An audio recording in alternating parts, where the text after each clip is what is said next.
So this happened a few years ago when I was in my early 20s. I was part of a small group of friends who loved camping. It was our addiction, so to speak. We chose remote locations, set up our tents, and enjoyed being away from the city. But this particular trip still gives me chills when I think about it. We chose a spot in the Appalachian Mountains, a bit off the beaten path. It was supposed to be a quiet weekend, just us, some beers, food, and the stars. When we arrived, we set up our camp near a small clearing surrounded by a dense forest. The first night was peaceful, lots of laughter, a roaring campfire, and the typical camping stories. Everything seemed to be going as planned. On the second night, things started to get strange.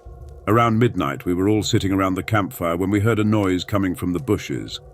At first, we thought it was just a deer or some other animal, but then we heard footsteps, heavy, deliberate footsteps coming from the direction of the forest.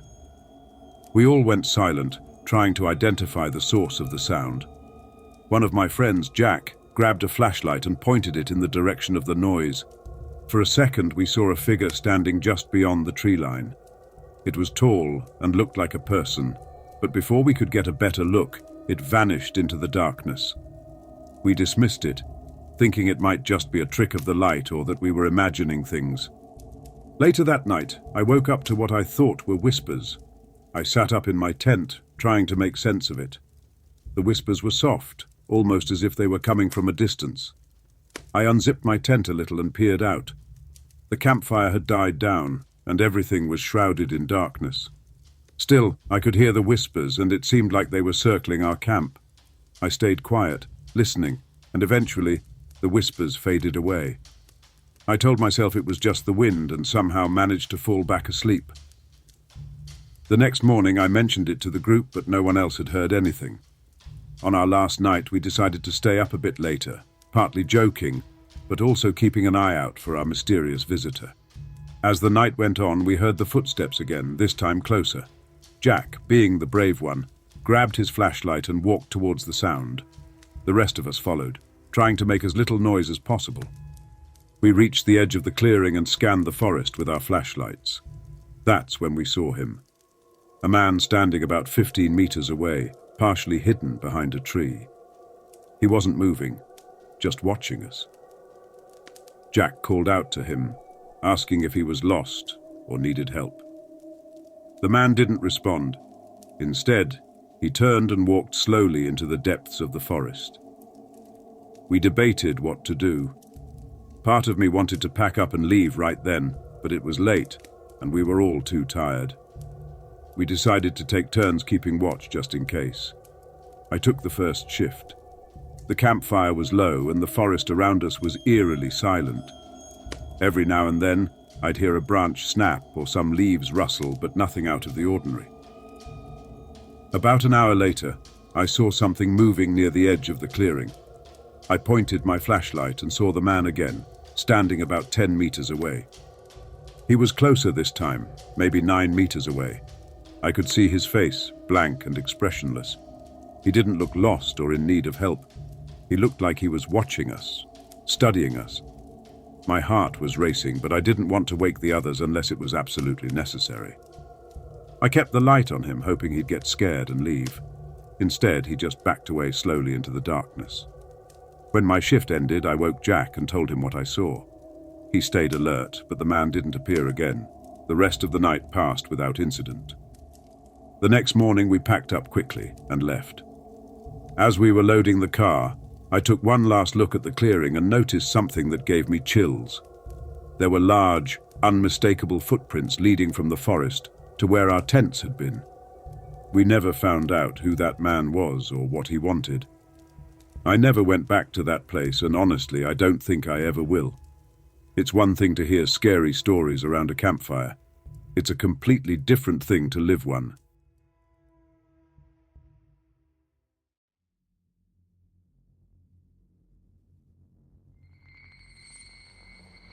My name is Gerald, and I am 32 years old.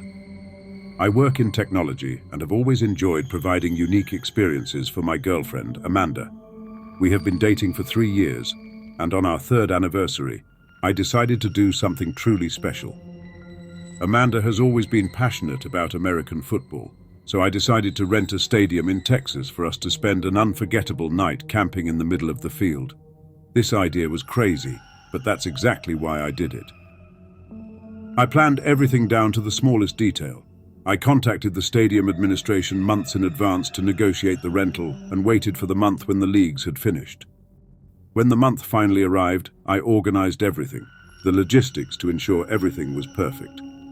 I bought a luxury tent, decorative lights, inflatable mattresses, and even a portable grill for us to have a barbecue at night. It was an ambitious and unique project. No one had ever done it before, and I wanted to be the first. I knew it would be worth it, especially since it was in the stadium of her favorite team. Seeing the smile on Amanda's face would be the greatest gift for me. When the day arrived, I called her and said I would pick her up from her house, not saying much as I wanted to keep it a total surprise. Around 4 p.m., I went to her house. We then drove to the stadium. Amanda had no idea what was about to happen. When we arrived, I asked her to close her eyes and guided her to the center of the field. When we finally reached the center, I asked her to open her eyes. When she did, she was in shock. Her eyes filled with tears of joy. And at that moment, I knew all the effort had been worth it. We set up the tent together, decorated it with lights, and prepared the inflatable mattress with comfortable blankets and pillows. The sun was starting to set, and the feeling of being in the middle of an empty football field was surreal. We lit the grill and began to prepare our dinner. The night was perfect, the sky full of stars, and Amanda was happier than I had imagined.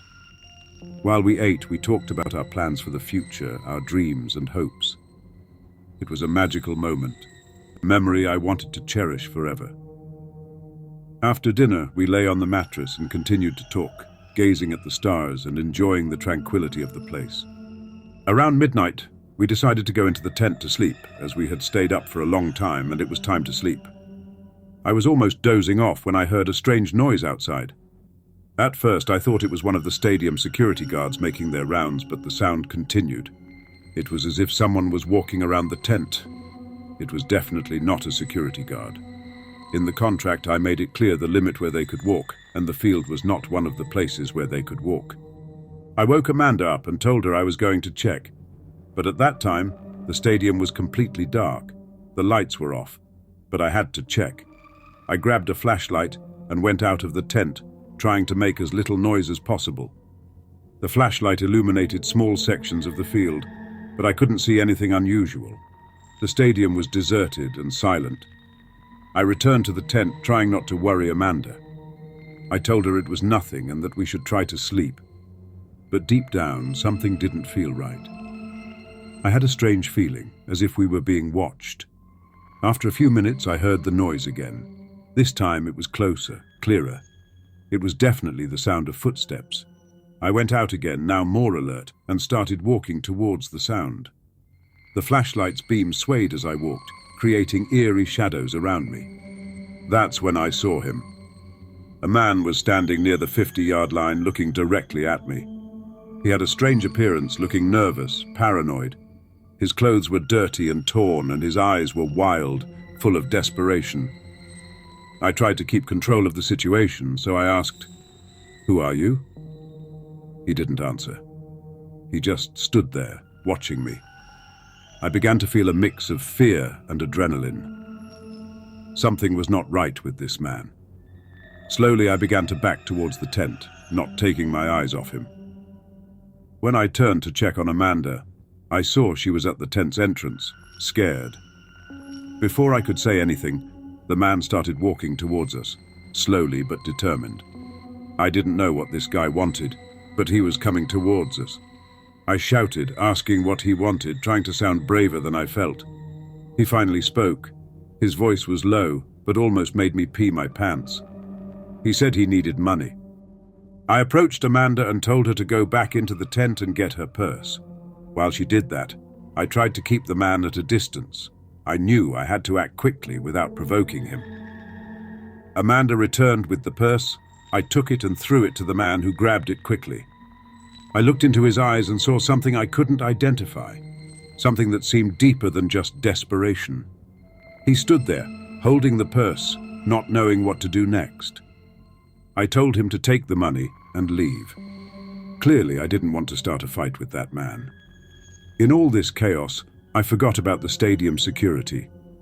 How did that man get in there? He hesitated for a moment, then turned and started walking towards the stadium's exit. I watched until he disappeared into the darkness. Only then did I feel my body relax a bit. But the fear was still there, pulsing in my veins. We went back into the tent, locked the zipper, and sat in silence, trying to understand what had just happened. The night that was supposed to be perfect had turned into a nightmare. Amanda was trembling, and so was I. We spent the rest of the night awake, listening for any sound, every little noise. Dawn never seemed so far away. When it finally started to get light, we quickly packed our things and left the stadium.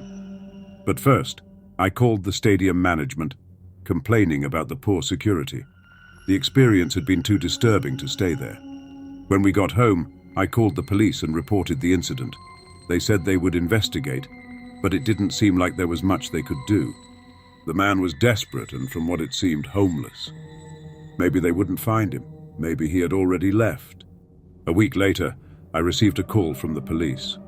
They had found the body of a man near the stadium. It turned out to be the same man from that night, the man who attacked us. They said it looked like he had died from starvation and exposure. A feeling of relief mixed with sadness washed over me. It wasn't the way I wanted this to end, and that's it. I still don't know why he chose us, what brought him to us that night. Maybe I'll never know. But one thing is certain, something changed inside me, something that will never be the same.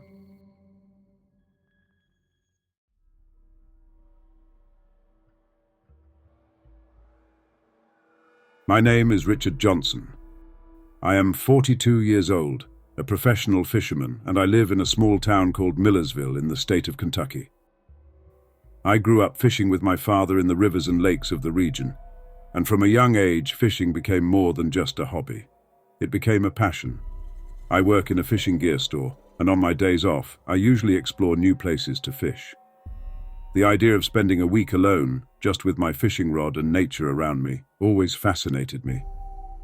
But this last experience completely changed my view of what might actually be hidden in the calm waters of the lakes.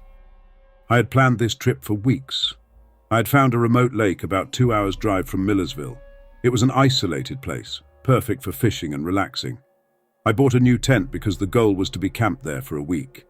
I stocked my truck with supplies and was ready to spend a week of peace and tranquility, away from the hustle and bustle of the city. I arrived at the lake on a calm Monday morning. When I arrived, I looked around to find the right spot to set up my tent. I finally found a perfect place, but the problem was that it was covered in underbrush, so I had to clear the area before setting up the tent. When I finally finished cleaning, I pitched the tent. The spot was in a clearing near the lake shore, a perfect place to cast my fishing rod without many complications. The first few days were as I expected, calm, the sound of birds, the rustling of leaves in the wind, and the excitement of the catches. I caught some big fish, which only increased my satisfaction. By Thursday, I felt completely connected with the environment. That night, the sky was clear, and the stars shone intensely, accompanied by the full moon. After a successful day of fishing, I decided to cast my line one more time. My father always told me that full moon nights attracted fish, making them vulnerable to being caught. So I cast the hook, hoping to catch something big to end the day. I put a sturdy bait on the hook and waited patiently. It was at that exact moment that everything started to go wrong. I felt a strong tug on the line, something that seemed much bigger than any fish I had ever caught. My rod bent under the pressure, and I started to pull with all my might. The thing on the other side was fighting with an intensity I had never experienced before. My heart started to race as I struggled to keep control. By the force, everything indicated it was big. As I pulled the line, I felt a violent tug that almost knocked me into the water. The thing seemed to have superhuman strength. My instinct told me to let go of the rod and let it go, but my curiosity and stubbornness made me continue. Suddenly, I felt such a strong pull that I was dragged into the lake. The cold water enveloped me and I started to thrash, desperately trying to unhook the line that now seemed stuck on something monstrous. The water was dark and cold, making it difficult to see and move. I felt something coil around my leg, something slimy and slippery. I tried to kick, but it seemed the more I struggled, the more trapped I became. I was on the verge of panicking. I started to swallow water and felt like I was losing the battle. I don't know what it was, but it was determined to finish me off. With all the strength I had left, I managed to unhook the line and swim to the surface. I emerged from the lake gasping, trembling and scared. I looked at the lake, expecting to see something emerge, but everything was calm. The tranquil water gave no clue to what had happened. Whatever it was back in the depths, hidden. Without wasting time, I returned to my tent, wet and shaking. I started packing my things frantically. I didn't want to stay there for another second. I looked at the clock. It was 9 p.m. The sky was still clear, but darkness was approaching rapidly. I put everything back in the truck and started the engine, not looking back. I drove back home, still trying to understand what had happened. I arrived home around midnight, exhausted and shaken. I took a hot shower and tried to relax, but my mind couldn't erase the images of that night. In the following days, I couldn't get that experience out of my head. What could have been so strong as to almost drag me to the bottom of the lake? I started researching reports from other fishermen, looking for any clues that could explain what had happened. But all I found were stories of local legends, tales of creatures that inhabited the lakes and rivers of the region. To this day, I'm not sure what it was. Maybe I'll never know. But one thing is certain. I never returned to that lake, and fishing, which used to be a source of pleasure and tranquility, is now something I approach with caution and respect. If you are a fisherman and like adventures, be careful. Sometimes, what is beneath the surface is much more frightening than we can imagine.